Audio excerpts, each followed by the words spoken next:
Hello, let's talk about Trump and Africa. Let's talk about how his new administration would impact Africa, his approach to Africa, to the BRICS Block, and the broader role of the Western powers on the African continent. What does it all mean for Africa? And most importantly, is less Western interference actually better for the continent? Let's dive in. Trump's approach to Africa during his first term was minimal engagement. During every single day of the Trump administration, I will very simply put America first. The America First doctrine, that's the way Trump operates. Under this doctrine, the US foreign policy is clear. If it didn't benefit the US, it wasn't a priority. Africa was mostly sidelined, with Trump focusing on counterterrorism, business deals, and trade imbalances. So this kind of less interference type of policy, it has pros and cons. The pros is that by reducing direct engagement, Trump avoided some of the pitfalls of Western meddling, such as exploitative resource extraction, debt traps, or political manipulation. His hands-off approach gave African nations more breathing room to determine their own paths. There is also transparency. Trump's blunt, transactional style, while often controversial, didn't pretend to prioritize Africa for altruistic reasons. His policies were direct, without a diplomatic pretense, often masking ulterior motives. This is something that we have seen time and time again from the neocolonial powers, who, under the guise of helping Africa, come actually to exert influence for their own interest. The cons for Trump's approach is that the minimal engagement also meant less support for important issues such as healthcare, infrastructure, and economic development. Trump's approach neglected opportunities to address challenges like governance, corruption, and poverty in the continent. That being said, however, let's remember that it's not the prerogative of the Western powers to address these problems in Africa. Africans themselves must become able to address these problems comprehensively and effectively without being lectured or tutored by the Western powers. Historically, Western powers have framed their involvement in Africa as aid or partnerships.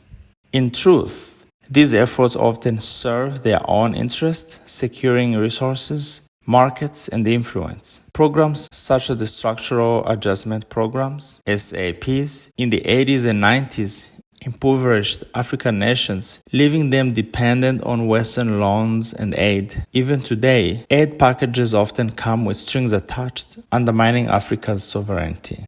Trump's infamous "shithole countries" comment was offensive and reflected his disregard for African nations.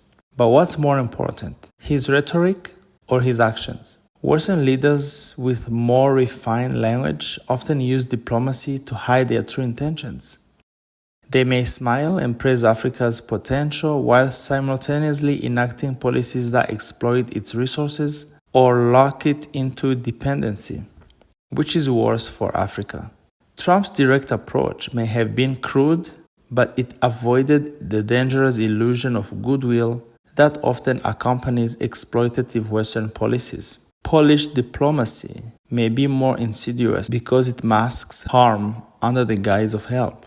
Let's not be fooled. No Western power, whether under Trump or any other administration, will prioritize Africa's interest over its own. To the West, Africa is often viewed as a piece of real estate, rich in natural resources, strategically important, and a battleground for influence. How about the BRICS Block? BRICS is an alliance of emerging economies, Brazil, Russia, India, China, and South Africa, challenging Western-dominated systems like the IMF and World Bank. It promotes alternatives like the New Development Bank and aims to reduce reliance on the US dollar. Trump opposes the BRICS for obvious reasons. He views the BRICS, especially China's leadership within it, as a direct threat to the US dominance. His trade wars and aggressive foreign policy were aimed at curbing China's influence including its expanding presence in Africa. BRICS provide African nations with new partnerships, financial alternatives, and opportunities to escape the grip of Western financial institutions. While Trump's opposition to BRICS reflects his broader goal of maintaining U.S. hegemony, it left African nations free to explore alternative partnerships. So Trump's overt opposition to BRICS and threats of imposing higher tariffs on BRICS nations is a potential blow to Africa, for sure. However, Trump is for less interference. Is less interference a better path for Africa? With less interference, there may come economic independence. Western involvement often stifles African ability to develop its own solutions. By reducing interference, African nations can focus on building local industries, strengthening economies, and fostering innovation. There is also the issue of political sovereignty. Less meddling allows African governments to operate without the pressure of external influences or conditions tied to loans and aid. The other advantage is diverse partnerships. Reducing Western dominance opens the door for Africa to engage with other global powers or focus on intra-African collaboration, such as through the African Continental Free Trade Area. There is a warning, however.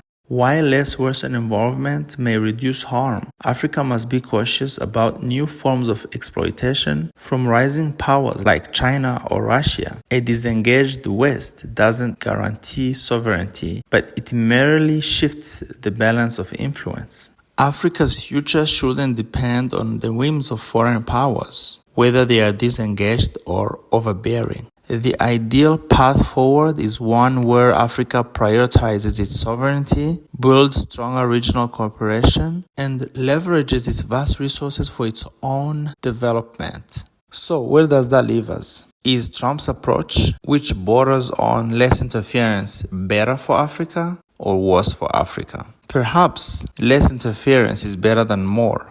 Africa doesn't need saviors. It needs a space to define its own future. What do you think? Let's discuss this in the comments. Don't forget to subscribe, like, and share. Thank you and God bless.